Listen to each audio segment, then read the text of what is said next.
வணக்கம் நண்பர்களே, வாங்க இன்னைக்கு நம்ம வீடியோல ஒன் பாட் ரைஸ்ல புதினா புலாவ் செய்யறது எப்படின்னு பார்க்கலாம்.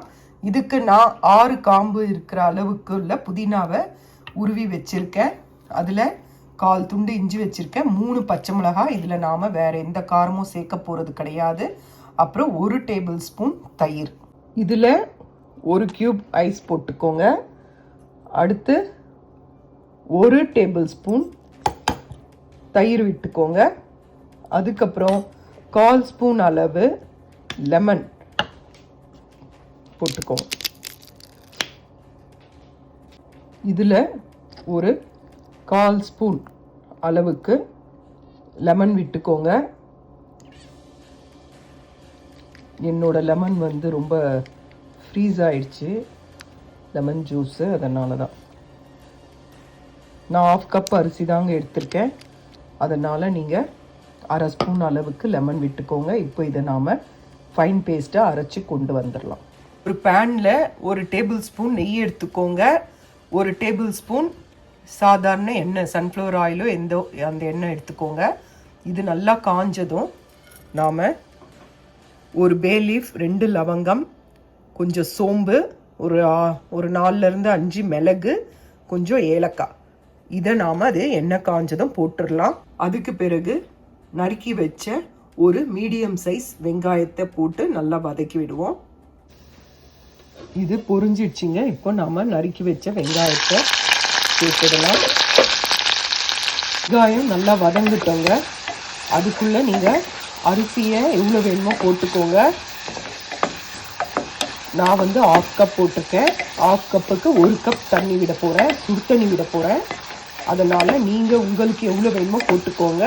உங்களுக்கு புதினா டேஸ்ட்டு பிடிக்கும்னா 1 கட்டு புதினாவும் போடலாம், இல்லை 1/2 கட்டு கூட போடலாம். ஒரு 1/2 கப் எடுத்துக்கிட்டிங்கன்னா 1/2 கப் புதினா போடலாம், நல்லாயிருக்கும். தண்ணி ஒரு 1/2 கப்புக்கு 1 கிளாஸ், அந்த ரேஞ்சில் வச்சுக்கோங்க. இது நல்லா வதங்கிட்டோங்க. வதங்கின பிறகு 1 டீஸ்பூன் ஜிஞ்சர் கார்லிக் பேஸ்ட் நம்ம சேர்த்துக்கலாம். தாங்க நாம் அரைச்சி வச்ச பேஸ்ட்டு, வெங்காயம் இஞ்சி பூண்டு பேஸ்ட்டு நல்லா வதங்கின பிறகு நாம் இந்த பேஸ்ட்டை போட்டுடலாம். இப்போ 1/2 கப் அரிசியை போட்டு இதை நல்லா ஒரு 2 வாட்டி அலம்பிட்டு ஒரு 15 மினிட்ஸ் ஊற வைக்கலாம்.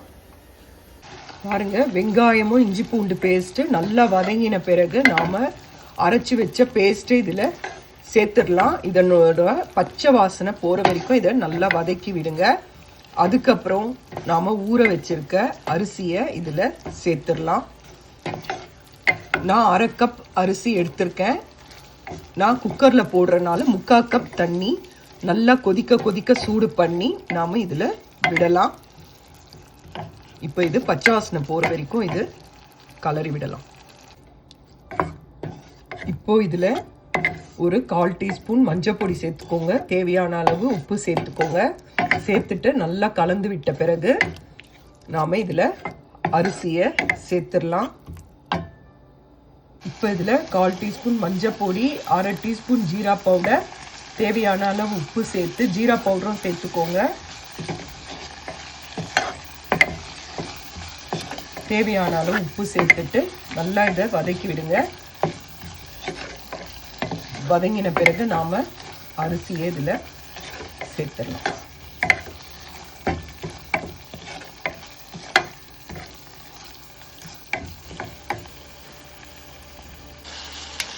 அரிசி போட்டாச்சு. இதை நல்லா கலரி கொடுங்க. ஒரு பாத்திரத்தில் 3/4 டம்ளர் தண்ணி நல்லா கொதிக்க வைங்க. நல்லா கொதிக்கணும். நல்லா கலரி கொடுங்க. ஒன் பாட் ரைஸ் ரொம்ப ஈஸி, சுலபமாக செய்யலாம்.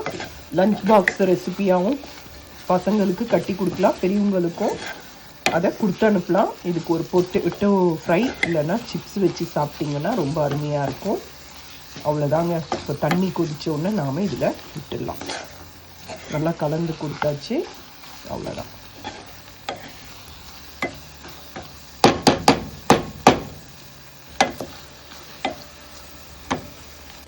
இப்போ இதில் நாம் கொதிக்க தண்ணியை விடணும்.